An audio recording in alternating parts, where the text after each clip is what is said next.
skip. Get ready. It's going to be a very, very intense journey. Begin.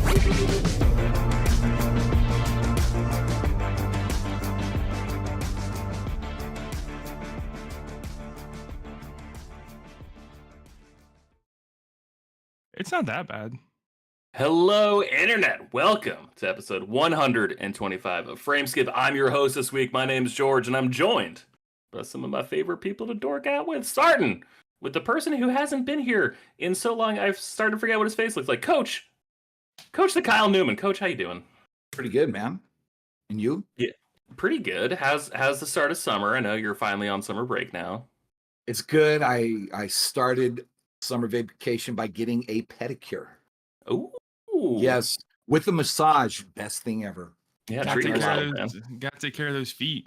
Yeah. Yes. Well, those bear claws, you've been biking a lot, right? So you gotta. Yeah. Those are your favorite things to get around on. You need those. Yes. Straight up, you selling those bad boys? You taking pictures and selling those bad boys? All the You time, straight. man. That's what I thought. I knew it. Guys Not don't even. take- You guys quit do your that, job like 5 years ago, haven't you? right? How do you Yeah. think he's Only buying all yeah. those copies I of? pretend to teach. How do you think he's buying all those copies of Republic Commando? I mean, he's gotta make his money some way. Also with us this week, we got Seth Slakehouse. Seth, how's it going? Hey, what's up, everybody? Welcome to Frameskip. I'm your host this week, Seth Lakehouse, and I'm joined by three of my favorite people. The first one being Seth Slakehouse. See, what pisses me off about that is you just think anyone can do what I do. You think anyone can just bring my charisma, my energy, my own words to this pod. That's just patently, obviously true. Yeah, you guys have listened to Short Box Summer. You know how easy it is to do. Oh my god. No, I'm doing good. I woke up 3 hours ago. I did get started on my Warhammer quest the other day. I bought a box of Warhammer minis. Some Space Big Marines. decision, real big decision. Let me tell you what, wasn't prepared for how big that decision was in terms of finances. It is so expensive. Like, it pisses me off because, like, you buy a Gundam model, right? And, like, a really good Gundam model, like a nice master grade made in the last 5 years is, like, $60. And then you buy, like, these Warhammer figures, and it's just like, oh, this is, like, they kind of look like crap. They're unpainted. I have to glue them together, and I have to learn how to play the game on top of, like, doing all the terrain stuff on their base. And it's, like, $90 for, like, 7 little tiny Marine boys. Not even. I bought a combat patrol for Grey Knights, and it was $150. Oh wow. And by the way, that was a deal. I'm like, okay, well, like, so like Kaylin loves to paint minis, so I'm like, okay, this is kind of like a cool experience. We can do this together.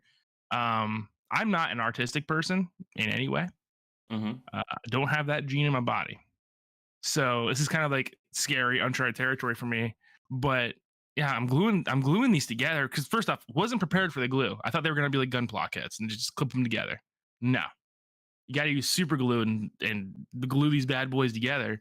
And so that's pretty much what's been taking up my week. I've finished 2 of them so far. I like my extra thin Tamiya cement. Tamiya makes some good stuff. This is what I do for my miniatures. They do. So are you gonna start like tabletop gaming? Or are you just getting them for the figures? Primarily, I got them because I wanted a new hobby, right? And I wasn't really feeling any Gundams right now, mainly because I've built like a ton of master grade Gundams and they're beautiful, and I don't even have them displayed. In fact, I was thinking about this 2 nights ago. I have maybe 20% of like my action figures and statues displayed, and I'm like, maybe I should just get rid of the rest of them. I've been thinking about that too with my amiibos. I have like 40 amiibos just sitting in a box in my closet. I'm like, man, I just need to sell these things. Because I moved and I was like, I had them all displayed in my apartment, right? But there was just figures everywhere. And I moved and I was thinking when I was packing them up, I'm like, I can't wait to have so much room to display all this stuff. And then I just never did. And instead, actually, I doubled down on just the Dragon Ball figure arts line and bought like 40 of them. And they're pretty much the only ones I have displayed. Except for my Pyra and Mithra over here. And I have the Ahsoka Hot Toys figure in the living room. But that's it. But I have like the whole Play Arts Kai Justice League, the Square Enix variants, and like all kinds of like crazy stuff that just boxed away. I'm like, I should probably get rid of it. But the thing is, with selling action figures and statues, it's so hard to get rid of that stuff because people want it for the collection. And if you have opened it and displayed them like I do, I'm very open about that. You get like not even half the value for them. So, I mean, the alternative is you do what I do, where I'm in my office right now, where I have like 140 Gundam models displayed, and it's too much. It's a little too much. I'm not also, I'm looking at your background here, George. Is that just a giant rack of PS4 games behind you? I was thinking the same thing. Oh, entire shelf full of just PS4 games. Yeah, that's pretty sweet. Yeah, but they're facing the wrong way. I can't. We gotta get eyes on those bad boys. Well, this right here is actually my work desk. I have like an L-shaped desk, and so that's at the edge of my work desk. I really appreciate not distracted. I really appreciate the basketball hoop on the back of the door when you get those wins. You can just, yeah. I mean, I got matching my super cool Celtics hat. Sorry, we actually have a fourth person here. We got to talk about Austin. Austin, how the hell are you? I'm doing great. My apartment is filled with crap I don't need as well. And it feels wonderful to be living in a space full of things that cost too much money and knowing that at any second it could just all go up in flames and like none of it matters. As Andie's fixing your Monster Hunter figurines. She's scanning all 45 of our Zelda amiibos right now in Tears of the Kingdom. Oh, we'll talk about that later, but okay. Sorry. So actually, we have one mega topic, and we got I guess two smaller topics, and I don't think we've really talked about Tears of the Kingdom. So let's just kick off with that. Coach, you haven't been on in a minute. How's Tears of the Kingdom been treating you? So, I love that game. Like that is my world. It's so good to be back in that, because when I was in Saudi Arabia, I mean, I was in there every day, right? Just whether it was 10 minutes or 2 hours, I was in that world just doing all the things that you could do. And with Tears of the Kingdom, fast forward a few years, there's so much to do. And I like the changes that they've made. Like, okay, I remember being here and how it's different, right? So I have about 130 hours in. I've beat the Rito quest line. I still have 3 other quest lines. I'm not in a rush to beat this. Last night, I went through twice and beat the red Lionels. So I'm starting my Lionel hunt, right? So I'm just loving being back in that world. Like it feels like home to me, So, I mean, I love it. It's probably those 2 games together, probably my all-time favorite games. Has to be, hands down. I saw someone on TikTok yesterday made a freaking orbital laser to take out one of the bosses. And I'm like, where are the limits? There really aren't limits, to be honest with you. I mean, like, this dude made an actual orbital like he shot a thing up in the sky and like used something else to point at the giant multi-headed dragon, and this laser shot down from the sky. And I'm like, wow, that's pretty impressive engineering. That's Gears of War right there. I was going to say, yeah. I forget what that Well, was. Is it a Dawn Hammer? Is that what it is? Yeah. Yeah. Someone made an exploding penis. Remember you showed us, Austin? Oh, and the giant robot. Yeah. Yeah. That sounds like an every Friday night. I was about to say. That's not limited to games. Let's just be clear. Yeah. My man. Austin, did you stick with Tears of the Kingdom? Yeah, I'll be honest, I'm not as high with it as everybody else is. I still think it's really, really good, but I've been going in waves. I don't know, maybe it's just like I'm not in the mood for the game right now, but I've had ups and downs where times I think the game is absolutely incredible and other times where I feel like it's just terribly infuriating. So I still really love it. I don't know if I would say it's better than Breath of the Wild for me, but I still think it's a really good game. I'm almost done. I've got to fight Ganon, and then that's it when it comes to the main story. But I think what I'd like to do the rest of the year is just kind of go back and, clear up all the side stuff and just kind of continue playing it on the side as I'm playing other games. But yeah, it's good. I'd still really recommend it. I still really like the game overall. It's just, it's not like to me, it's not a total 10 out of 10 like Breath of the Wild was personally. So I think these shrines are a lot better than Breath of the Wild shrines. yeah, I do agree with that. Because it's all about crafting and how to get from point A to point B a lot in the shrines. So yeah. And the crafting is really cool. I really like all the options you have. Like Seth said, I mean, seriously, the options are almost endless. Like there are so many cool things you can do with the crafting, the building. So it's cool to see what the community's doing with the game. Seth, you're not playing it, are you? No. Yeah, me neither. Cool Kids Club. These Zelda nerds out of here. Yeah, speaking of Cool Kids Club, I'm on what I have to assume at this point is the last mission in Jedi Survivor. And oh my god, that game is incredible. Dude, I told you the last 10% is like phenomenal. The last 20% is like phenomenal.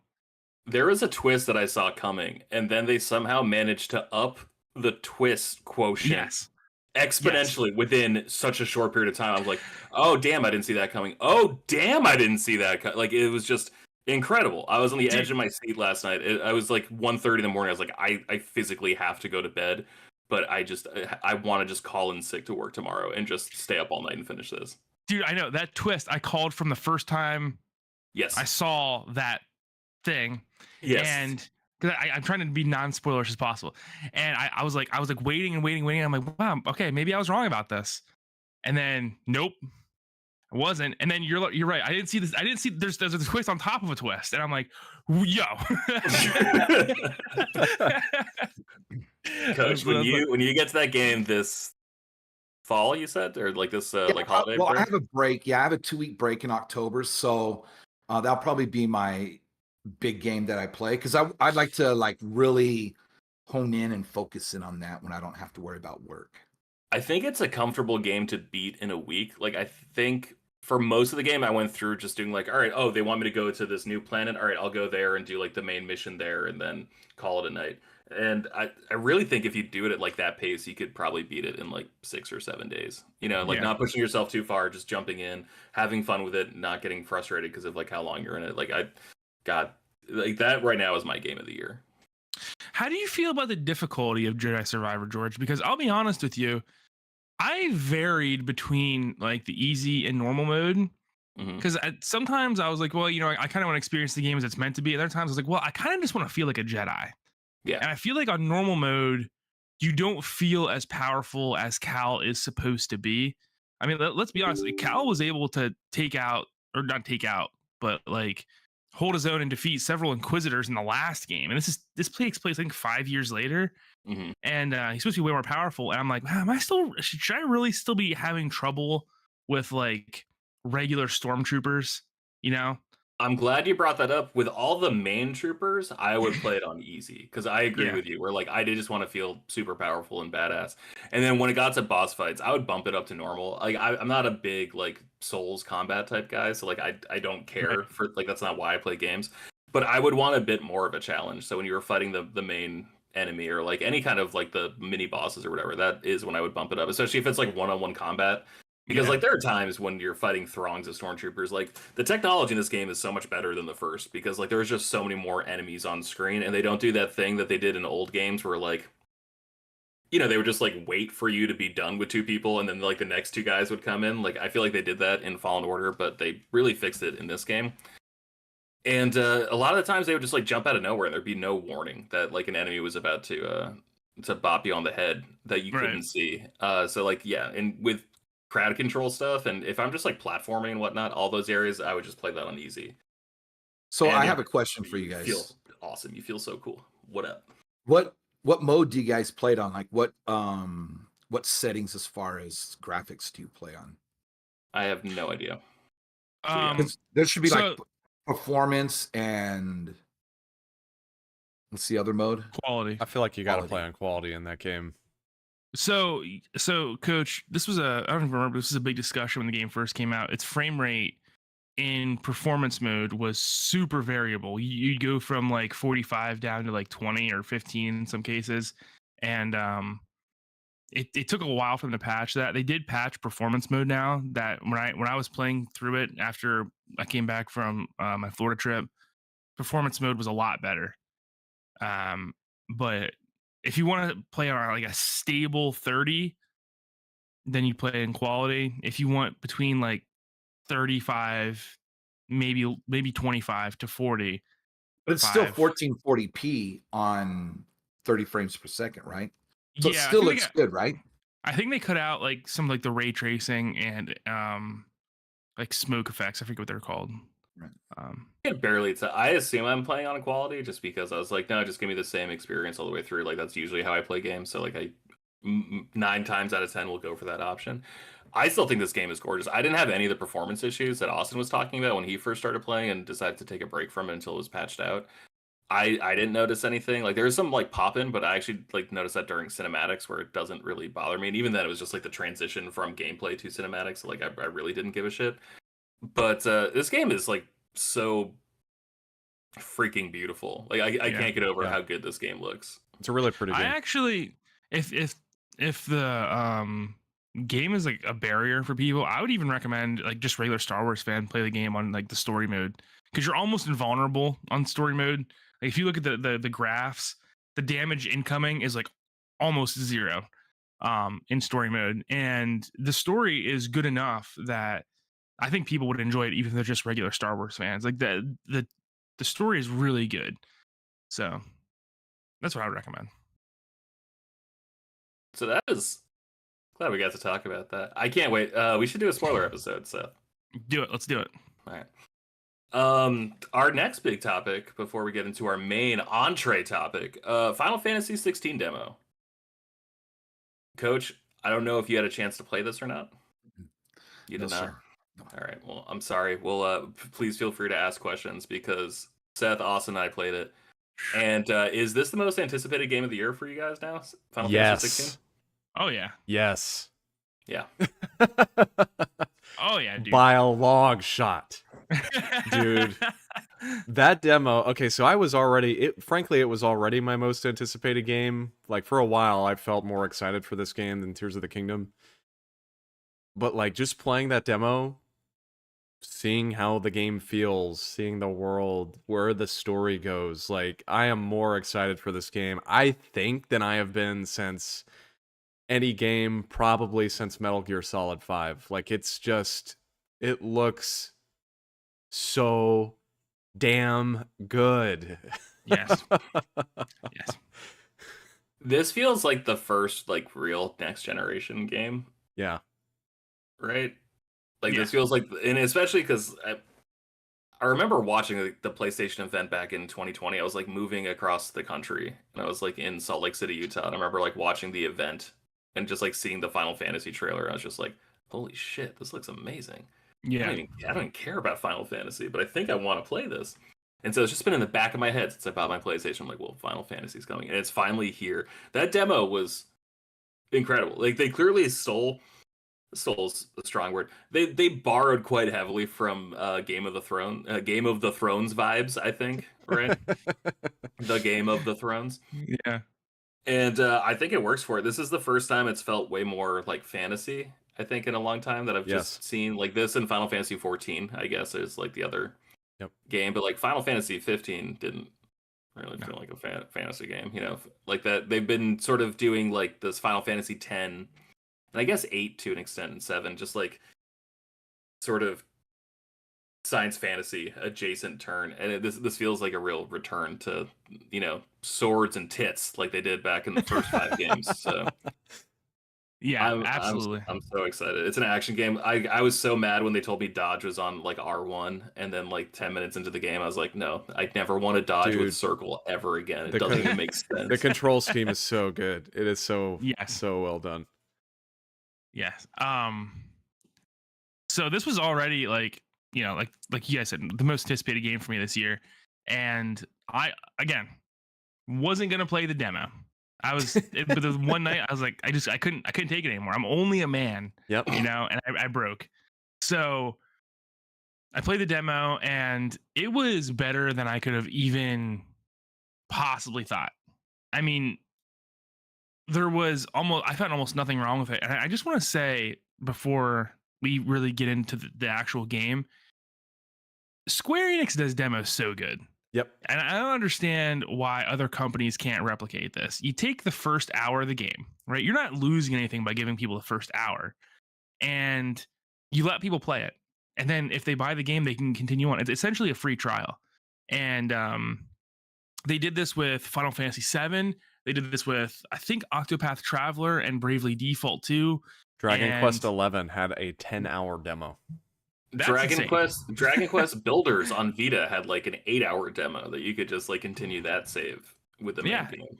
And that is such a good way to do it, because previously games would like make you replay that portion of the demo, or they would like make almost a completely separate game, and it's really inefficient and doesn't make sense. But this costs Square almost nothing, and I'm sure they've seen internally this jacks up their sales to an insane degree.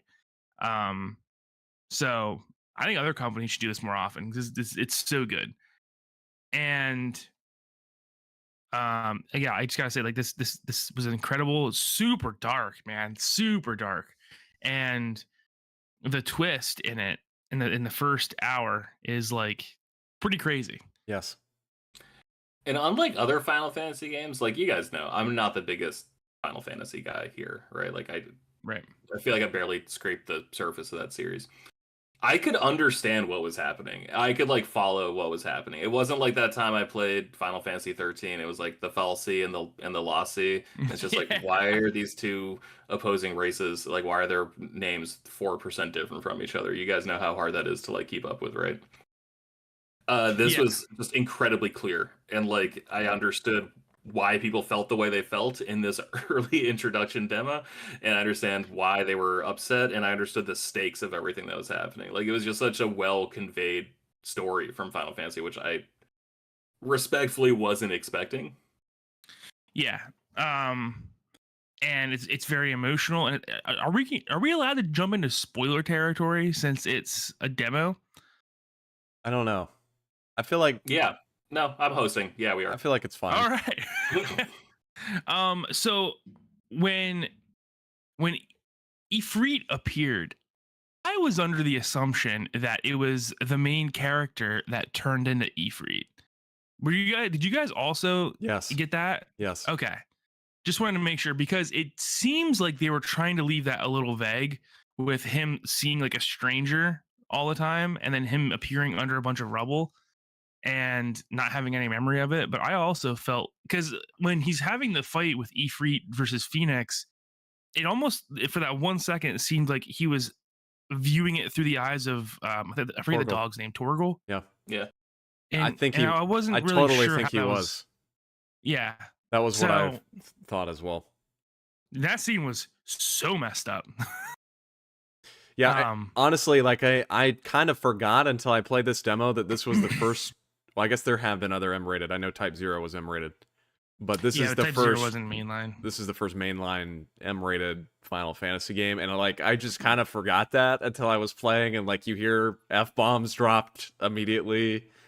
And some brutal, just absolutely brutal like scenes in the beginning with some of the soldiers and stuff. So yeah, Chocobo takes a brick to the head. Yeah, dude. Oh, God, that was really hard to see, actually. Yeah, I agree.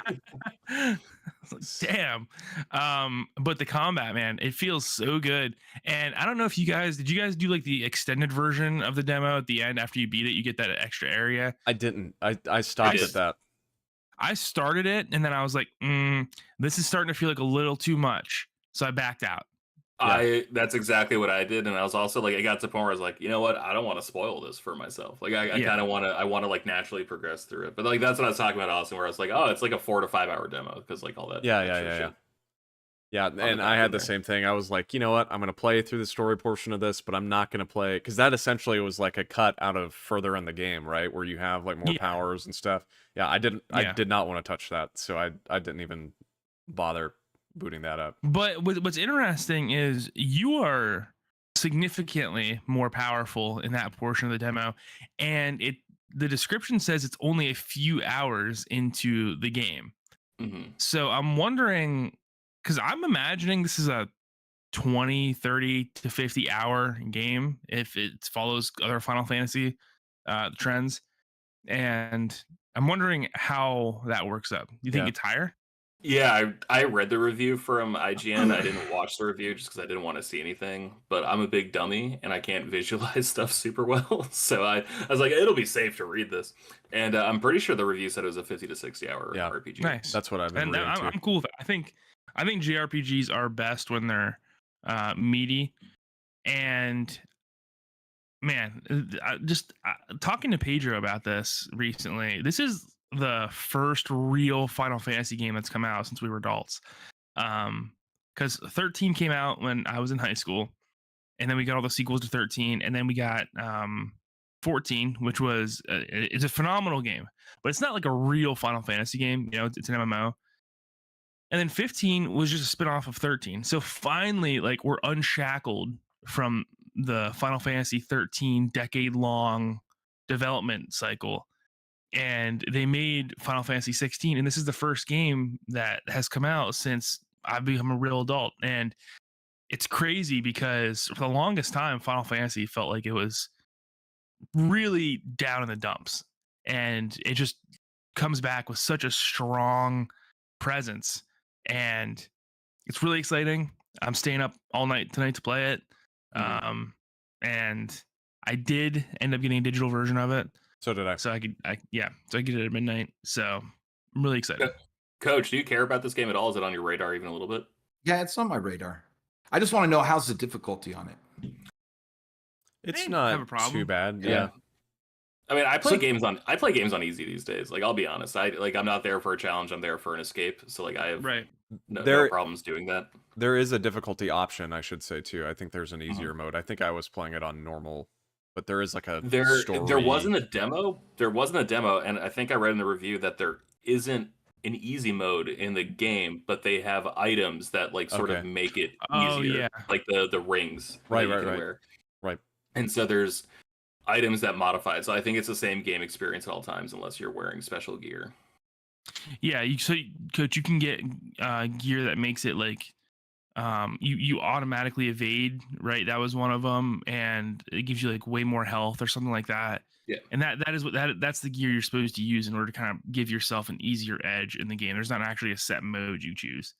Because like last week, I remember telling Austin, I was thinking about when you guys start 16, I need to just jump in with 7, not the remake, but the original. It's not a remaster, but you know how they kind of ported it a little bit. Yeah, the port. But the other day, I got to be like 50-50. I'm like, well, either way, I'm going to be playing both of them this year, right? So I'm still thinking about, I don't know if I get it. Do I get the digital so I could just wake up early in the morning and play it? Or because I thought, Austin, you were going to go to Target. I was going to initially, but then I read somewhere that the $10 gift card you got for buying it was only if you pre-ordered it, and Target, you can only pre-order games online and have them shipped to you. So I didn't want to deal with it. Yeah. Did you just get the regular edition? Mm-hmm. Yeah. I double checked. I remember talking to you guys about like my pre-ordering woes and how games would still show up late. I double checked. It is set to arrive tomorrow. I'm very excited to spend all night installing it and then play it on Friday. I can't wait. See, mine wasn't going to show up until Friday. And that would have been a big bummer. Yeah. But how much is on the disc anyways, right? Like, and I'm not talking about Nintendo games, but mainly for like PS5 and Series X games. How much is actually on the disc anymore? I noticed a significant difference just because I don't have the best internet. So like downloading something is a pain in the ass. And so anything installing off a disc just goes a lot faster. Yeah.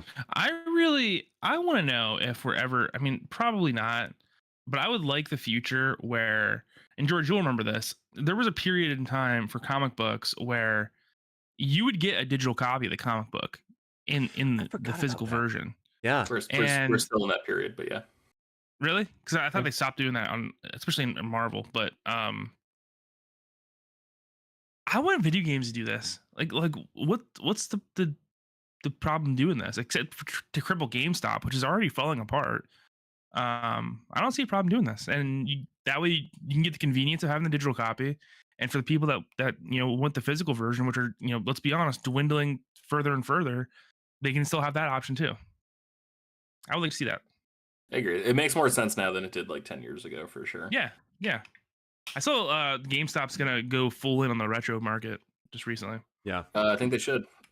I would love a place to buy GameCube games, and I hope Nintendo releases all these GameCube games on Switch so that they just tank in price. Because I saw like the paper and the 1,000-Year Door, Paper Mario 1,000-Year Door is like a $250 game now. I'm like, this is fucking ridiculous, Nintendo. Like, It's too much. Just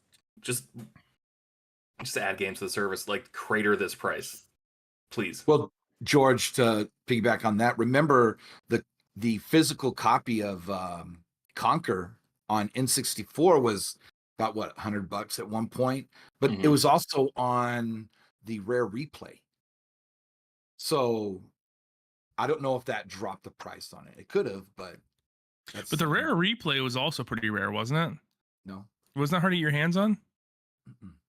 It's you can buy digital if you wanted to, but all right, I'll just shut the fuck up.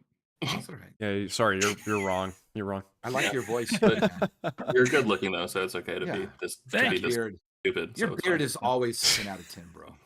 Thank you. I trimmed it a little too short this time. I should have used the next step up in clippers, but it'll grow in. So do you do the neck part yourself, or do you have someone do that? No, I do the neck part myself. That is like 10 out of 10 straight line. All canon too. It's He all canon. just takes a sword and just. Yeah, you look like you pay an old Italian man to do it. That's how good it looks. I do pay for an expensive barber's haircut though, and I learned just this year because I've gone to Walmart for their like smart cuts, whatever it is, my whole life, and then at one point, just randomly, I decided to go to this place called Craft Barber here in town, and I was like, this is a massive difference. They spent an hour cutting my hair, and I'm pretty sure for 75% of it they were doing absolutely nothing. But we talked about Game of Thrones the whole time, and I was like, yeah, this is where I'm going from now on. Yep. My people. Coach, where do you go to get your haircut? What? What'd you say? Nothing. Let's continue on. What'd you say, Austin? I couldn't hear the first part. Were you asking me where I get my haircut? Yes. Wow. Like I haven't heard like 50 of my students ask the same question this last school year. They probably take a while there, right? 50 minutes, talk about some Game of Thrones. There you go. But like, truth be told, I do want to go to one of those places where they put the hot towel on it, and then have them do the for sure the shave. Yeah. Oh yeah, it's nice. I'll tell you what, and dude, the guy that does it that I have to go through like the special app and everything for, he charges $20. I'm like, oh my god, this is good. Cheaper. Yeah, and it's funny because this guy, not to go on a tangent here, but he has a real history degree, right? He got he went to college and got a history degree, and he didn't do anything with it, and he like couldn't find a job and that he wanted, so he started cutting hair. But he loves Game of Thrones because of the history in the world, so he just knows everything. Don't know where I was going with that. All good. Besides Final Fantasy and Jedi Survivor, only other game that I think a bunch of us have been playing. When I say a bunch, I mean two. Austin and I have played a little bit of Diablo 4, and so I don't feel comfortable enough to really speak on it. Besides to say, Coach played some Diablo 3. Oh, Coach, you've been playing some? Did you play with Austin on Sunday? I did not get to. Okay. No. We played a couple hours. I think we got through the main. We played last the Friday. first dungeon. Yeah. Oh, sweet.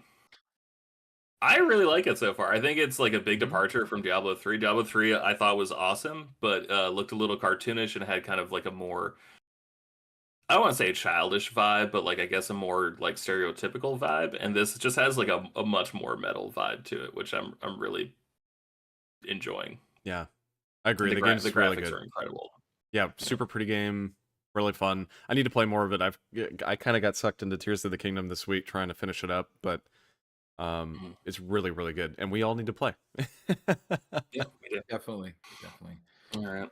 Well, with that, let's move on to our main topic. We are, of course, talking about the Nintendo Direct that happened today, Wednesday, June 21st. At 7 a.m. Pacific time. That sucks. Can you imagine waking up at 7 a.m. to watch Nintendo Direct? Not me. I'm not a morning person. hardcore. No, I don't know about you guys. it would have been worth it for this one, I will say. It would have, yeah. So like holistically, really quick, what did you guys think of the Nintendo Direct? Because like this might be my favorite conference from this year. I thought it was really phenomenal. Fuck off, Seth. Well, I'll be honest. You watched it on 10x speed 5 minutes before we sat down to record, so I don't want to hear it from you. Fine. Seth is not qualified to talk about the overall quality of the Direct. Listen, to make I that absorbed all the information. Yeah. Old Sponge Steakhouse there. No, Coach, what did you think? Sorry, Coach was quiet during the Final Fantasy part.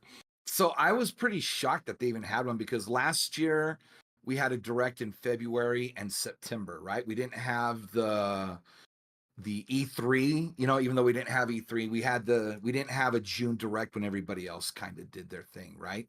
So again, like normal fashion, we had a Direct in February. So I'm thinking that we're just going to get one in September again, right? Mm-hmm. So when Austin sent that message to our group chat about the Direct, I was okay, we'll see what they got. And so it started out like, okay, with Pokemon, and I wasn't feeling it, and then it started to probably about Really, yeah. Then it started once they started focusing on their stuff. They did a few small ones, and then boom, it just kind of it went good, super good. So yeah, it was really awesome. I think. Austin, you rushed home from work to watch this. What did you think?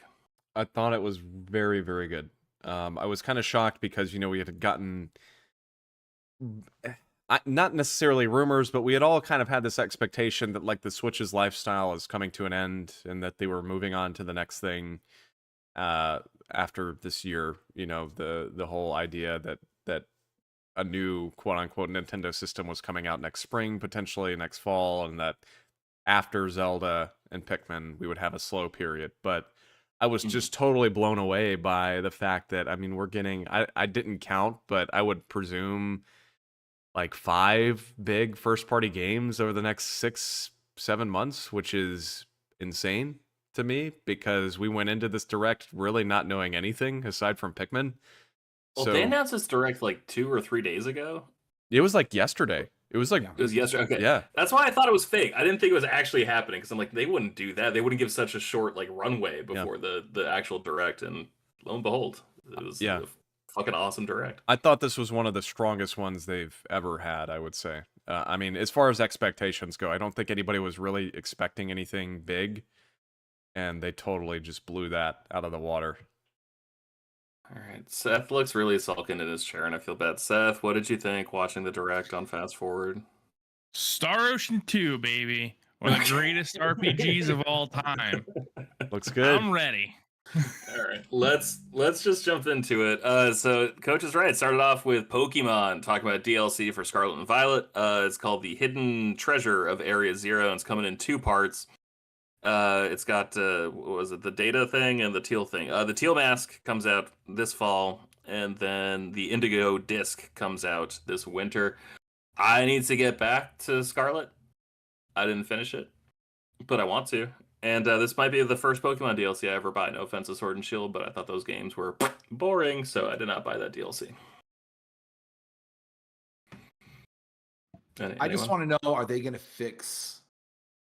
make the game, the base game, not the DLC, but the base game? Are they going to fix all of the issues? No, and that's absolutely a frustrating thing right there, man. So Probably that way, not. when I saw that, I'm like, really, you're gonna push this, but not talk about the fact that you guys can't produce a game without so many underlying bugs. So the more likely thing is you're going to pay $40 for this DLC, and it's going to be more broken when you That's true. when you buy it. I'd say that's more likely than them fixing the game that's been out Lord. for 9 months at this point. Why would they fix it? Let's be honest. Game Freak's sitting there like an evil villain on a throne of cash, just laughing at us. Yeah. They have any incentive to fix their games. They could release a game that didn't even play, and they would still sell 10 million copies. Yeah, just put And then Pikachu on the cover. They'll be fine. Yeah. and then we buy the next one. Yeah. The DLC I'm though, hoping that no one pre-orders. Oh, I know there's going to be people that pre-order it, but I'm hoping that the pre-orders are low so they could be like, maybe we need to change something about how we do stuff. the DLC to me looks interesting, but like they didn't really show enough to get me that excited. So I'll just kind of take a wait and see approach. I will certainly not pre-order it. Yeah. Because we know how this game has already gone. So Well, that, because I think the next game has already stolen a pre-order from you. The next game was Sonic Superstars. This game looks excellent. I give does. zero shits about Sonic whatsoever, but this game is like gaslighting me into thinking that like, no, dude, you've always loved Sonic. Like, what are you doing? Why haven't you pre-ordered this yet, George? Why didn't you put some money down? Look how fun this is. This is what every Sonic game is like. It looks great. I'm trying to resist and be stronger than I think I am and not do it, but it looks like fun. it looks very good. I talked about it some last week, I think, but I'm very excited for it. It's cool to see a new 2D Sonic game coming out that doesn't look like it has obnoxiously slow mechanics like Sonic 4 did. So I hope it's good. Right. I actually want to try the ones on the DS just to see how those play. Not the 3DS. Rush. Those were, Sonic Rush. to play that and see how going from top screen to bottom screen, how that plays an effect, right? They're really good. What does it add to the standard 2D games that they produce? Yeah, I had Sonic. a lot of fun with those games. Those were kind of like the sequels to the Sonic Advance series. So those are really good. And then Sonic Colors on DS kind of follows up on that as well. Right. So all very good games. That is the highly regarded one. They remade that one for Switch, right? Yep. For all systems, right? Yeah, I think. I think it was. But it came broke. Didn't they have to fix it? I mean, it came like I think on Switch it was most broke. Yeah. Next up, we had Palia, which is a free-to-play adventure sim out this holiday. I don't care. Anyone? No? Okay. Next up, they showed Persona 5 Tactica. Who's playing this game this fall? I'll tell you what. Boy, would I love to, but Persona 5 is still poisoned in my mind, and I don't know why, because I love that game. So every time anything Persona 5 shows up, I immediately feel sick in my stomach, and I don't understand it. Wait, I can't. Is this a bit? No, I thought you loved it. No. No, I do love it. I love Persona 5. So why does what you have no idea what's making you sick about Persona 5?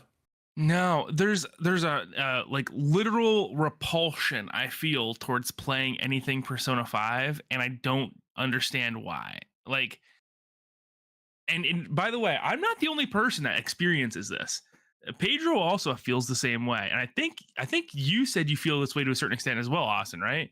Yeah. Where like there's something about Persona 5 that's like, that was phenomenal, but that's all I want. You know, and like they gave us Persona 5, and then like 2 years later, which was way too soon, they gave us Persona 5 Royal, which I always meant to go back and play, and I tried several times, and I just can't. And then they gave us Persona 5 Strikers, which was apparently amazing as well, but it was so close in tone to Persona 5, like the RPG, couldn't do it. And I don't know what it is, because again, loved Persona 5, one of my favorite RPGs of all time. Yeah. But I think it might just be that game was so long, and there were so many parts in that game that are like really kind of slow, that I can't play anything more Persona 5. Maybe I'll pick up this tactics game and give it a shot. I think the tactics game looks really good, but I'm kind of in the same vein as you, Seth. Like I'm excited for it, but there's just too much coming out for me this fall to really focus on this game as well. That's another issue. I will say though, by the way, one thing while we're just talking about Persona here, one I would say thing that was omitted from the Direct was, I don't know if you guys have seen what's going on with the Persona 3 remake, where they confirmed it's coming out on PS5 and Series X. They didn't say Switch, and then suddenly Switch version appeared on PlayAsia the other day. But it still wasn't in this Direct, which was odd. so I don't know what's going on with that game for Switch. But would you buy it for Switch though? Like, if you had a choice, you have all three systems. So, would you buy it for Switch, the inferior? I wouldn't, or but would you go with? I would not, but I know Andie would, because that's where she Okay. played 5. So yeah. Okay. Next game out was Myth Force, coming out this year. This is like the first person procedurally generated dungeon crawler, right? And they said it has a Saturday morning cartoon vibes, and you can kind of tell that from the art style. It looks cell shaded and big and bombastic and just very cartoonish and fun.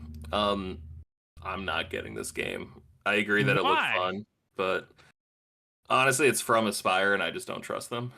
That's fair.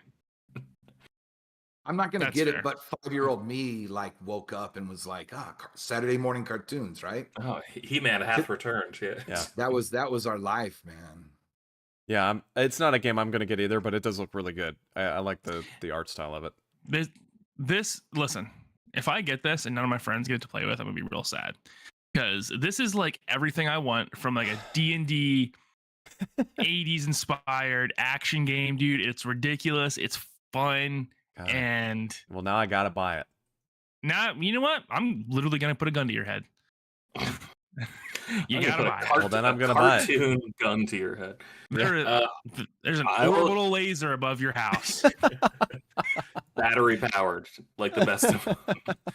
I will consider getting it. There's no way in hell I'm getting this on Switch, though. Like, honestly, No. I no. love you guys. The last thing I want to do is play a multiplayer game with you on Switch. I just don't trust it. I don't want to play Switch at all. I'm loving that. The Switch feels like the perfect summer console to me. It feels so dated to me at this point, you know? Like, I played through Xenoblade 3 on my Switch, and despite the amazing art direction, the whole time I was like, wow, I really wish this was on a console that could do anti-aliasing, because the edges in this game look like trash. And it almost looks like a painting at some points, because like it's so low resolution. Just And bleeds. yeah, it's bad. It's So- funny you say that because I've only been playing old games on my Switch. I've been playing Grandia and Super Mario Sunshine. Oh. So like maybe that's why like I'm just loving the Switch right now. Next up, Splatoon 3 Splatfest, because coming in July. After that, Detective Pikachu 2. I know nothing about the Detective Pikachu series, so Austin. Yeah, honestly, I didn't play the first one. I will say this, though, and Andie and I had the same reaction as we were watching this. This game looks really rough visually. Like, the character models do not look good at all. So, it's very odd, because they announced this game, no joke, like, at this point, it's been at least 4 or 5 years. They announced this maybe in 2019, 2018. It's been a very long time since they announced Detective Pikachu 2, and, you know, I hope it's good.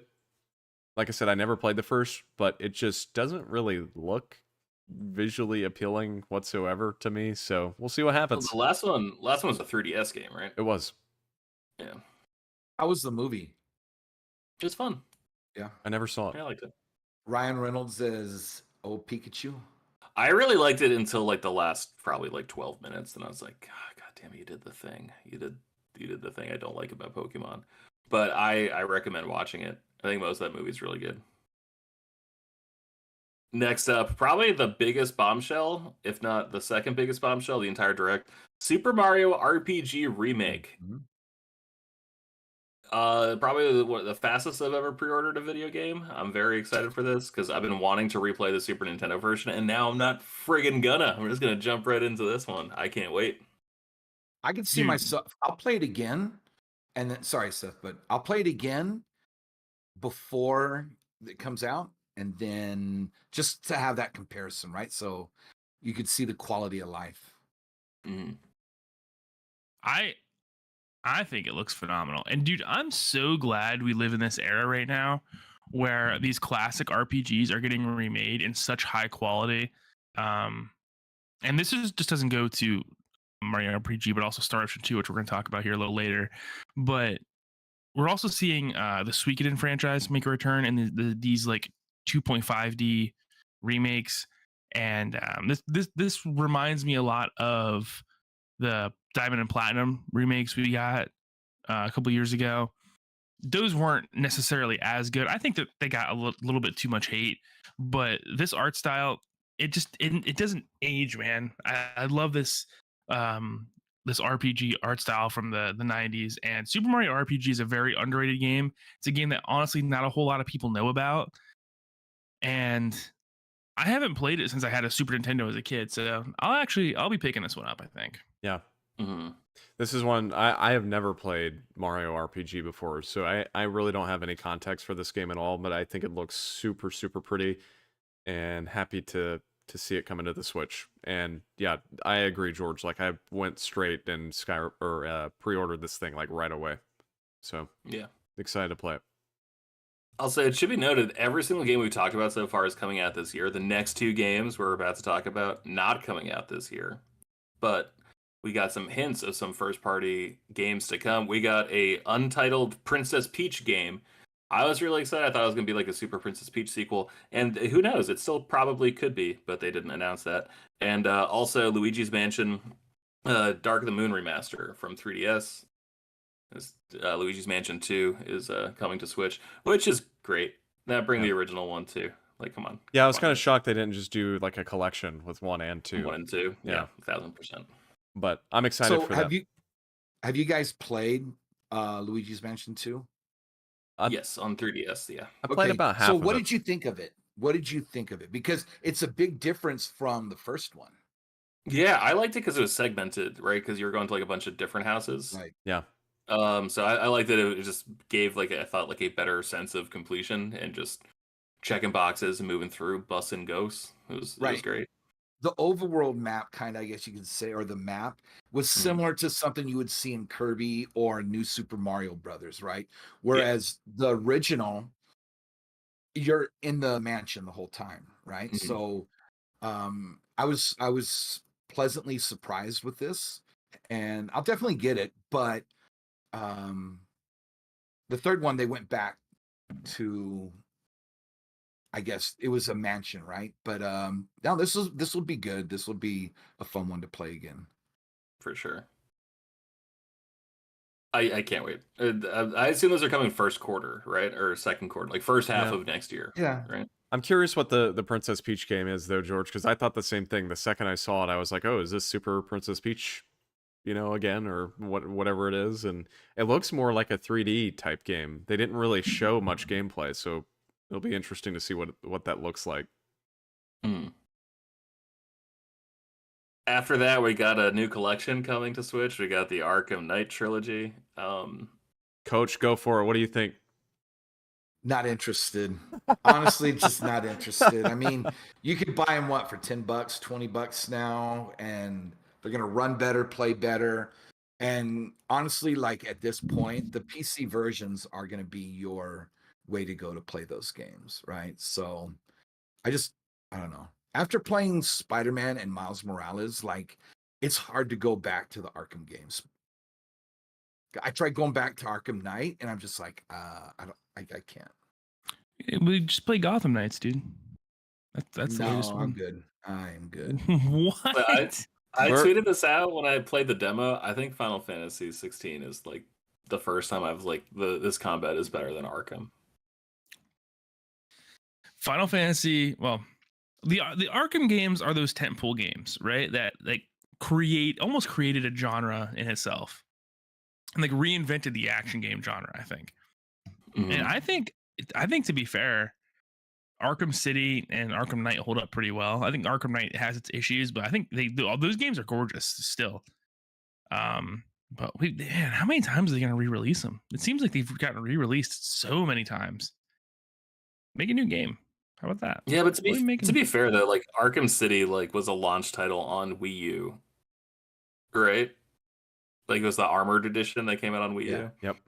And I keep forgetting, like, I can't believe there wasn't a console between the Wii U and Switch, because, like, the Wii U feels like it was 15 years ago. And it wasn't. It was 6. Like, it was just the last generation. Yeah, I've seen a whole bunch of memes about, like, just how shitty Arkham Knight's going to run on Switch. And, yeah, I think that thing is probably going to melt your motherboard on that. So, I wouldn't play those there. But don't listen to me. Listen to Coach. He's a lot smarter than I am. But I just said what you said. I know, but like you're way more trustworthy. You're a teacher. You wouldn't lie to people. Let's see. Also, Gloomhaven comes out this September. I'm actually really excited for this because I've always wanted to play the board game Gloomhaven. I just fucking hate board games personally. So I'm excited to finally check this out. I'm gonna be honest, didn't know that was a board game until you just said that. Oh. Yeah, it's a board game. Apparently, it's like actually like a single player board game. Like you can have it with like multiple people, or you can just play by yourself. And I've always wanted to check it out, but I'm like, nah, I hate learning new rules. Like I really dislike that. But playing it on Switch seems awesome. It seems like a great way to go. Just Dance 2024. Nothing? Okay. Silent Hope from Xseed Games comes out this October. Again, I'm not like a big JRPG guy. Anything? I didn't. I don't remember this game. I'll be honest. Okay. I think it's an action RPG, right? Probably actually with Xseed. Yeah, you're right. They do a lot of those. Also announced, or not announced, but shown again, Fae Farm, which I know is like a very anticipated game for Switch that, again, I just don't care about. Yeah. I always think I get excited for like farming sim type stuff. Like I'm always like, Stardew Valley seems like such a great game. And then I remember like I have a garden in real life that I should be taking care of, and I just feel like an idiot for actually like caring so much about growing potatoes. Hot Wheels Unleashed 2 looks great. Can't wait to not play that on Switch. Just a little too much going on for me to trust it on that. Manic Mechanics looks like a what's that cooking game that people get really excited Overcooked. about? It looks Oh. like that, but with Yeah. fixing cars. Yeah. Yeah. Overcooked is great. We should all play Overcooked. That'd be fun. Yeah. No, I really like being friends with you guys. I don't want to. I was gonna say I we wanna never stop do an that. episode of the show again after, but it'd Yeah, be I a don't fun time. want to stop that. Yeah, because you couldn't bring me my goddamn muffins on a goddamn timetable.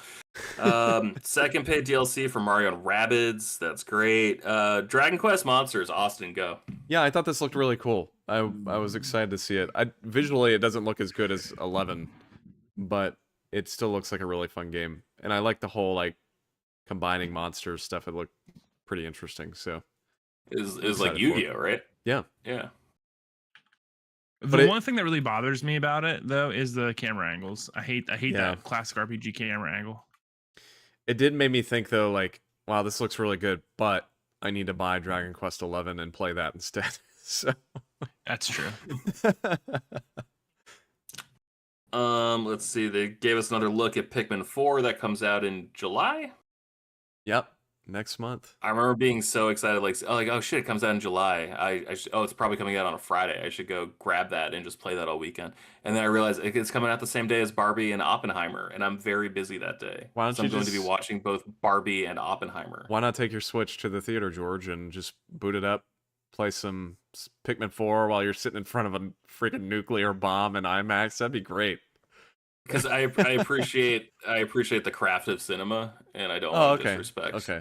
My two of my heroes, I see. Chris Nolan and Greta Gerwig. I can't do that to them. Not on Barbie Oppenheimer Day. I'm really excited for this game, but I'll be honest, I'm slightly disappointed. I had a ton of fun playing Pikmin 3 co-op with Andy. Like you can play through the entire story mode, like split screen. And it seems like that's just not a thing in 4, which is kind of disappointing. I was hoping they would bring that back, but I'm still excited for it. That's not all the Pikmin we got today. They also announced that Pikmin 1 and 2 will be bundled in a new HD collection releasing physically in September and I think out digitally today, Yep. right? Yes. Yeah, It's out now. I purchased it, downloaded it, wanted to see just how it looked, right? And Mhm. so this is a good thing, right? Because we're getting these GameCube games that are coming out on the Switch now. And they probably, they might have used the Wii version, right? Because they had the new play control for about maybe 7 games, I believe, 7 GameCube games, right? And so Pikmin 1 and 2 is one of those. So I would bet that they used that game. But Mhm. I like the fact that they're starting to bring older games from the GameCube era to the Switch. With most recently Metroid Prime, we have Super Mario Sunshine, we're getting Bait and Kados.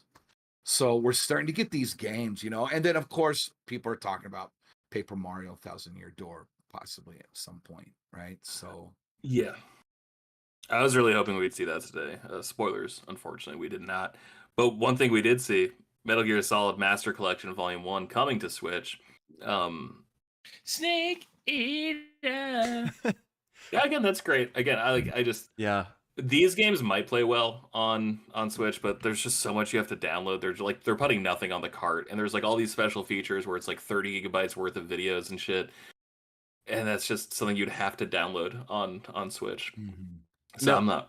I'm not gonna play it there. I'm glad it's coming out on the Switch so that more people can play the series. I mean, I played a lot of the HD collection on the Vita, like 2 and 3 on the Vita, and that was really good on there. So I'm sure it'll be fine on the Switch. But at the same time, I'm like, man, these games honestly still look pretty good, especially 2 and 3. And, you know, if I'm buying this HD collection, I'd just buy it on PS5. Now, do you think there's going to be a natural repulsion to playing 3, considering it's getting remade? You know, I'm not sure about that. I was thinking about that. It's interesting, the timing of this. I wonder when that remake of 3 is going to release. Because if it's next year, I could see kind of like almost what we've got with the Persona 3 Portable port that released. And then now we've got the actual full-on remake coming out. I'd be so mad if I bought that. Dude, I bought it. 'Cause Now I'm that's like, well, I don't even want to play that now. No, because it's not a small time investment. I mean, you're putting 100 No. hours into Persona 3. So I don't know why they bothered to do that. Yeah, so I would, point being though, I would hope that with this release, 3 is still like a couple years out, so that people aren't like just playing this version of 3 and then it comes out next year. But I don't know. We'll see. What's the difference between the Xbox version of 2 and the PS2 version of 2? Because aren't they different? Metal Gear Solid? Yes. I don't 2 think so. Oh yeah, because there was Sons of Liberty on PlayStation, and then there was Subsistence. Subsistence is No, like it's Metal Gear Solid 3. It's Metal Gear Solid. There was an additional. it's Yeah, Substance. Substance. Substance is and Subsistence is the version of 3, but basically it's just like a director's cut version of the game. So I forget what they changed with 2, to be honest with you. 3 was a A bigger new engine or something like that, right? It might have been. I can't remember. But 3, Subsistence with 3 was a huge change because initially it played just like Metal Gear Solid 1 and 2 do, where you've got the locked, like almost bird's eye view camera angle. But Subsistence added in like the third person over the shoulder camera that you can move around and adjust. So that was a huge change. But I honestly don't remember what Metal Gear Solid 2 Substance changed. I started with 3. Good game. That's good. Chronologically, that's the earliest one, right? Yep. Yeah, well, I think I started it because of XPlay or cheated or something like that. I think it was XPlay that had like a really good episode of like all the secrets you can get in that game, and I'm like, wow, this game looks pretty sweet. So Do you think we'll ever get a X-Play gives it a 4 out of 5. Yeah. Right? That was how they I always hate put that. Yeah. gamers, Adam Sessler. I haven't thought about that dude in a very long time. Also coming out. Yep.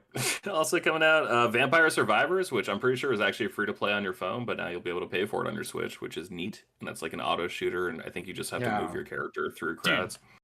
Dude, so good. That game is like, first off, have any of you played it? No. Top tier. Like looking at it, what? you would not think that game is so much fun, but there's a reason it blew up so much. It's and the thing is I don't know exactly what it is about it, but the game is extremely addictive. It's one of those games where you'll play it and then boom, 2 hours have disappeared because you just keep jumping back in and trying different stuff, and the abilities and weapons you pick up are really cool, and you slowly progress and become stronger. I love this game, and I don't think that the Switch is the right place for it. I think playing it on your phone is the right place for it because it's free. It's a fun game. Well, not only because it's free, but it's a fun game to just pick up when you're bored for 5 minutes and play around, and then you're done. Yeah, it's really, really good for that purpose, and that's how I would want to play it. I don't know if I'm really into the console version of it, but I know people that played it on Game Pass on their Xbox and had a blast with it. I really recommend this game. And also, they're making a co-op version so that you can play with your friends. And I'm telling you guys, this Play game it. is really fun. I would really recommend checking it out. Okay. And I I got a don't text normally from- like games like this. I got a text from Fabio who's watching us. Thank you, Fabio. Hi, Fabio. And he said, Hi, Fabio. Vampire Survivor is great, and the gameplay loop makes sense immediately. Yeah. He's really big into finding that hook. I'll check it out. It is free on phones, right? Yeah. I should download it. Maybe. Let's see. Yeah, I'll check it out. Headbangers Rhythm Royale comes out October 31st. Good Halloween game, nice and spooky. I don't give a shit about this game, but I'm really excited to see that there's like a Royale game that's not a shooter. Like just the fact that like they're trying to explore the space and like make mini games be the elimination. Not unlike Fall Guys, you know. Like it was just really fun to do something thematically different but mechanically similar. Penny's Big Breakaway 3D platformer is coming out early 2024. Mario Kart 8 DLC Wave 5 is coming this summer. Star Ocean, the second story R. Seth, take it away. So let me tell you something. This is one of the most unknown, phenomenal RPGs of all time because most people see Star Ocean and they just kind of ignore it because it's had terrible games since the PS2 era. I mean, Star Ocean 4 arguably wasn't terrible. It was okay. It was passable. Star Ocean 5 and 6, though, absolute trash versions of these games. So, Star Ocean 2, though, Star Ocean 1 and 2, there's a reason this series blew up and they became as big as they are. And it's because of these. The first 3 games in this series are really tentpole games until you get to that PS2 era. After the PS2 era, they fall off. But Star Ocean 2 stands out as the best of that trilogy. And it's got something like 50 alternate endings. And I really recommend people watch a video. I forget where it is, but there's a great breakdown of like all the options and customization and different ways that this game can branch out. And it's insane what they were able to pull off on the PS1. Like even by today's standards, the amount of optional paths in this game and weird things you can do is out of control. So I've never beaten it. I'm really psyched that they're remaking it. And it's like this 2.5D, what I was talking about earlier. It's the perfect way to bring these old RPGs back to life and make them look phenomenal, make them feel modern. The gameplay in Star Ocean isn't a classic turn-based RPG. It's a very action-oriented game, almost, I would say, like modern day Tales in the 3D arena, but not as action based. Do you remember, did those games on PlayStation have pre-rendered backgrounds? I don't think so, but No. it's hard for me to imagine they don't. So maybe they do. Okay. Well, just like thought they were looking at the pixel art. screenshots, looking at the screenshots here, like it's amazing because like everything looks like a beautiful, like it looks like the Kingdom Hearts 3 demo. Where you're just like, wow, I've never seen anything that looks like this. Like that's like what the backgrounds look like, and the character models look like PlayStation 1 renders. I mean, I'm like, sure it's actually like a pre-rendered.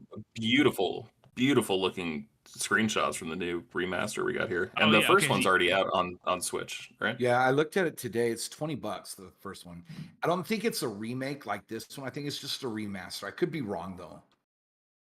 Yeah, so you're I'm looking at it right now. They look like they're pre-rendered, but they're not like the hand drawn like classic pre-rendered backgrounds. They're like pixel Like art Resident almost. Evil shit. Yeah. Dude, I'm telling you guys, if you're looking for a good sci-fi fantasy story, Star Ocean 1 and 2 are where you want to go, and specifically Star Ocean 2. Have you played the first one, Seth? I played the first one a long time ago on the PSP, and I didn't beat it, I don't think. But I don't remember it being like stand out. It was just a really good game that I really enjoyed playing. But Star Ocean 2 like stands out as one of the tentpole obscure RPGs of all time. When does that release, George? November. That releases October, I believe. Oh, October. Okay. November 2nd, it Nope, appears. November 2nd. I'm a liar. Sorry. I lied to you, Coach. It does look really good, though. There are a lot of good, like new and remake RPGs for all systems, not just the Switch. So it's definitely it's easy to jump into. I think you just got to know which games you want to jump into. So you have like your Xenoblade, you have those, but then you have some more of the easier type, right? Jump into Xenoblade. That'd be the best decision you ever made. Seth, have you played Xenoblade Chronicles X? Does that game connect at all to No. 1, 2, and 3? Okay. So I was just talking about this with Pedro, and I don't think we're gonna get Xenoblade Chronicles X again. Probably know not. how a lot of the games from Wii U are coming back. I don't think X comes back simply because when X came out, they were not planning on making Xenoblade a series. Yeah. And they weren't planning on making Xenoblade 2 as like a direct sequel to Xenoblade 1. It's kind of the odd one out. Yeah, it doesn't really make sense in today's setting. It's a shame because I've heard that game is great, but again, I didn't buy a Wii U, so The game Anyway. is great. It's so confusing and so big, though. Like, it really Yeah. feels like you're playing a single-player MMO. There's just Yeah. like mechanics on top of mechanics, currency on top of currency. It's a lot. I was so bored last weekend. I actually, like, on Friday night after SmackDown, I just remember watching like an hour and a half long documentary that just talked about every single game in the Xeno saga and just like following like the lineage, and it made me hyped. It made me like, God, I wish I paid more attention on PS2. Like, I wish I wasn't just paying like $20 for shitty like movie tie-in games as they went on sale at Walmart. I wish I Yeah. actually paid more attention because I don't have time to play Xenosaga is 70-hour good. 70-hour game right now. Xenosaga is good, but I still don't think anything compares to the original Xenoblade. And I've said before, that game completely changed me as a person and shaped how I view the world. And like really made me question things that I wasn't normally going to question. So I recommend Xenogears to people, and just, dude, first off, the game visually incredible. It looks like a classic 90s Gundam anime, and the story is phenomenal. The characters are cool. It's got the coolest turn-based combat system I've seen in a game. So Did you go back and replay it about 4 years ago? No, I haven't replayed it since I played it originally. So, really recommend. Well, I told you this is going to be a JRPG summer for me, so I can't wait to play at least 45 minutes of all these games that are really important, foundational parts of your personality, and tell you what I honestly think about them and you. It's going to be a great summer for our friendship. I'm really excited for Xenogears. That was like the game that made me like seek out that documentary I was telling you about. I'm excited for that and a bunch of other random ones. If you play Xenogears, let me know. I'll play it through it with you at the same time, and we'll talk about it. Okay. I really want to play Saga because that was remastered, I think, last year for modern consoles, and that game just looks like the kind of era I want to hang out in. Saga's cool, but it's got 45-minute cutscenes. Sounds pretty fucking cool to me. I can go make a sandwich, sit back down, keep watching the same cutscene. Sounds ideal. WarioWare Move It comes out November 3rd. Since I stopped having roommates, I don't care about the WarioWare games. I gotta be honest, guys. You? This one looks good. I had a lot of fun with the last one with Andy. I forget what that Switch one was that came out a couple years ago. But yeah, I mean, if it was just me playing, I probably wouldn't care as much. But this one looks interesting. The only caveat I'll say is it's like all motion controls, so it looks unique, I'd say. But I don't know if I'm like quite as excited as I was for the last one. Whenever that came out a couple years back. Right. Seattle is hosting a Nintendo Live concert this summer, I believe, and it just looks like Nintendo's taken over Seattle, which is like where their American headquarters is. Yeah. It looks super fun, free to attend. You just have to like sign up and register. So if you're in the area, check it out. We got Zelda and Ganondorf amiibo from the Tears of the Kingdom. That Zelda Yes. one looks absolutely gorgeous. Ganon looks Ganon really looks cool. awesome, bro.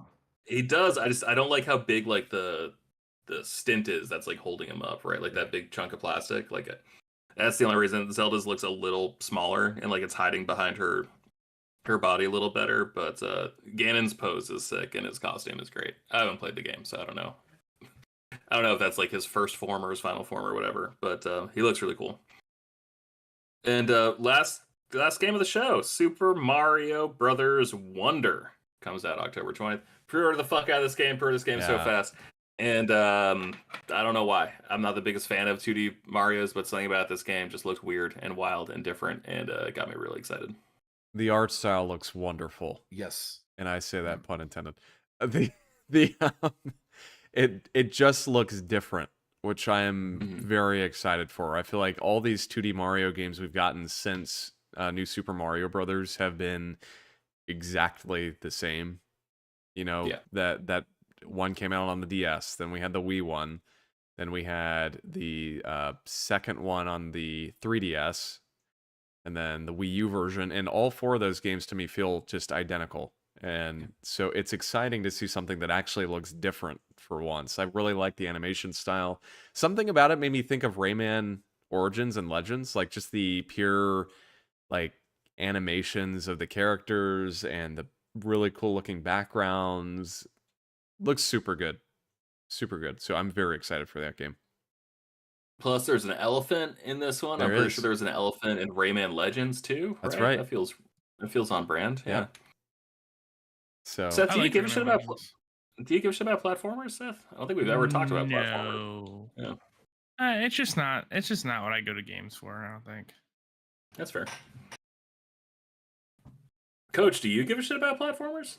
I used to, and then then I kind of got out of them. But you know, on the Super Mario 3D Land on the 3DS, got me back into the Mario series, and the new Super Mario Brothers series just got kind of stale, right? It's like almost the same thing.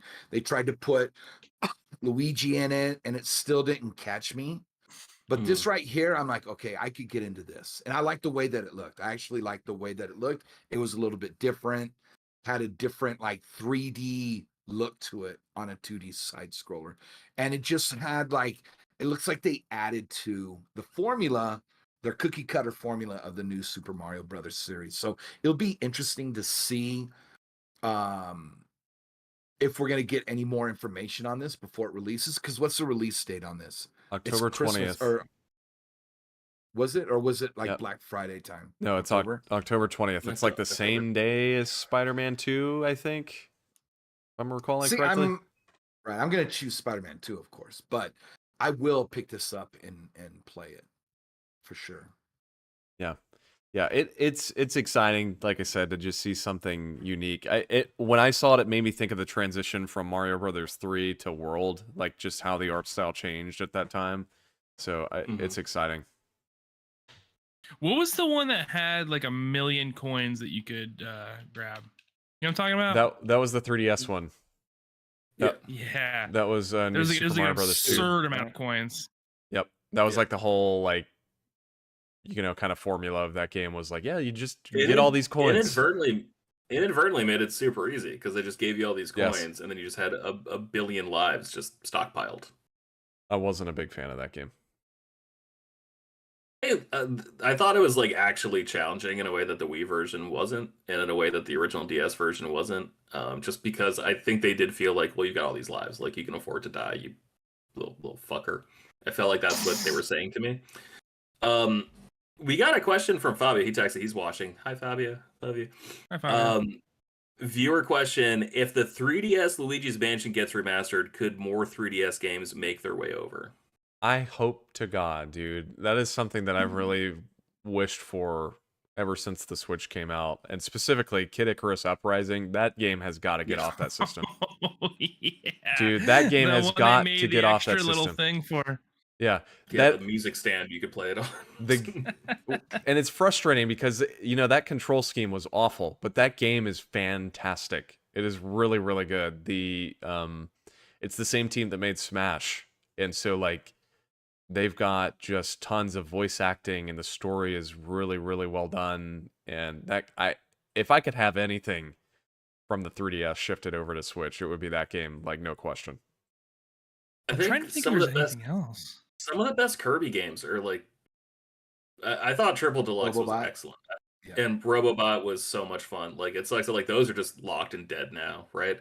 And then you like it's never gonna happen. But like how many like Persona games, like right Persona Q and Yeah, Q and all Q2. those like Shin Megami Tensei games are locked on 3DS still, and like I the think first it's- Detective Specifically- Pikachu. I think as Specifically, long as Shin they don't, Megami 4. Yeah, I think as long as they don't, the games that didn't really rely on the bottom screen, I think those would be easier to bring over, to port / remaster over. You know, But a lot of games didn't even really utilize the bottom screen to its full utility. I mean, a lot of games used it as like a menu or like a mini map or something. You can like you an can extra, ignore that. extra button, right? Like Yeah, and like you don't need that anymore because all of a sudden you got 2 triggers on your controller. So that's right. And you got a touchpad on the DualShock 5. I'm sorry. I apologize. The DualSense. so to get the remasters of Ocarina of Time and Majora's Mask would also, I think that'd be a good Yes, inclusion, right? absolutely. Because those are definitely those are the best versions of the game, right? And Yeah. they're just locked. easily, yeah.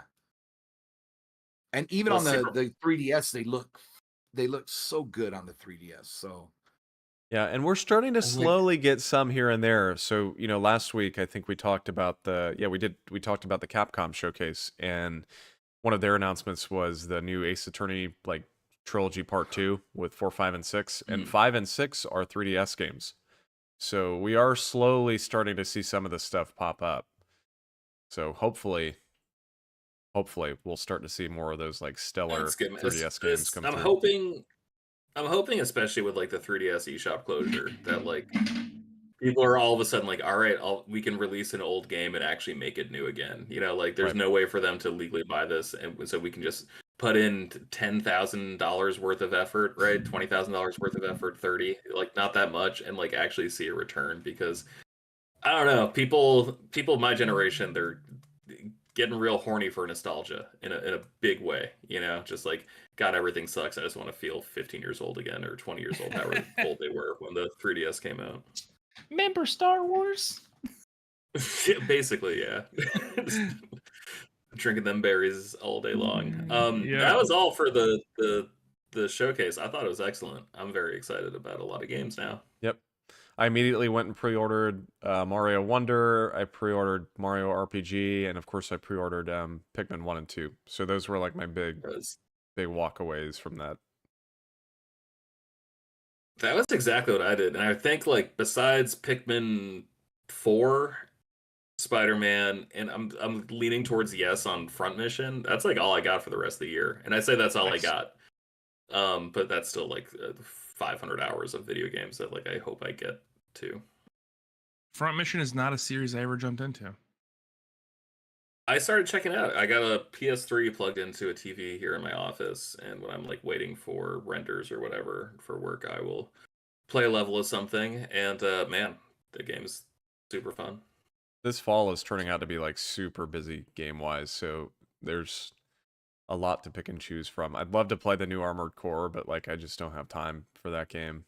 And then It looks really cool, and it looks not like classic Armored Core, which Yeah. I like. I agree. Classic Armored Core, it never reviewed super well. I mean, I still enjoyed them, but it was never super refined. So, but there's like stuff like that coming out, and then again, Spider-Man 2 coming out the same day as Mario Wonder. Alan Wake 2 days before that.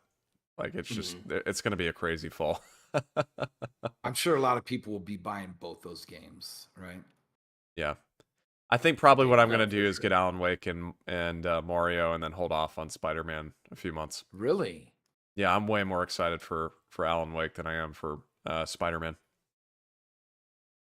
Yeah, I'm the same. I don't honestly think I'm gonna be buying Spider-Man on day one.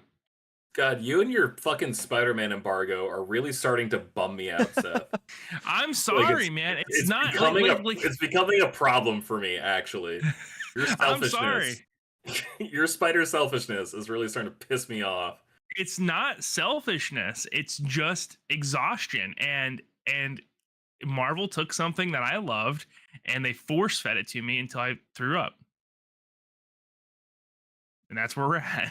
Well, eventually you got to Okay, start that's all. eating again. So Yeah, No, I don't. I mean, maybe be a baby someday. I bird. just don't want to. Dude, listen. Like, I don't know, man. I just can't escape it, and that's the thing. I just want a break, and I can't have it. And no one will. Not no one. These companies won't let me just take a damn break for like a couple of years. It's like, God, here, sorry, have some more. I'm looking at the release calendar. I'm like, fuck, Starfield comes out this year too.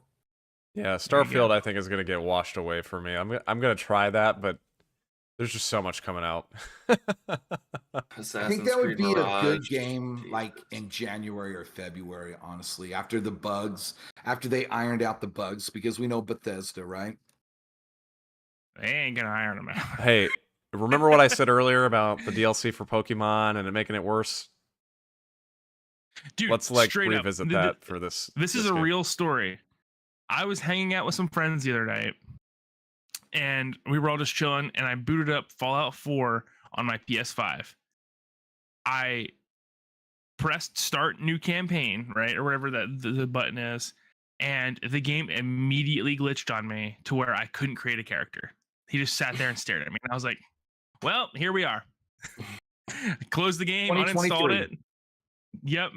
Like they don't fix them. They rely on the modders to fix them. That's why there's these massive unofficial patches for all of their modern games. Well, modern as in the last 15 years. By the way, my last note while we're talking about Fallout, I will say this is kind of interesting. Apparently they shadow dropped like a next gen patch for Fallout 76 2 days ago. Just like out of the blue. They didn't even announce it. I'm tempted to try it at some point. I would be really interested in playing a lot of Fallout 76 with somebody to do like an examination of the current state of that game. We just go in and like find out like, okay, here's where we are. Yeah. Here's where we are. Just research the game, figure out how far they've come.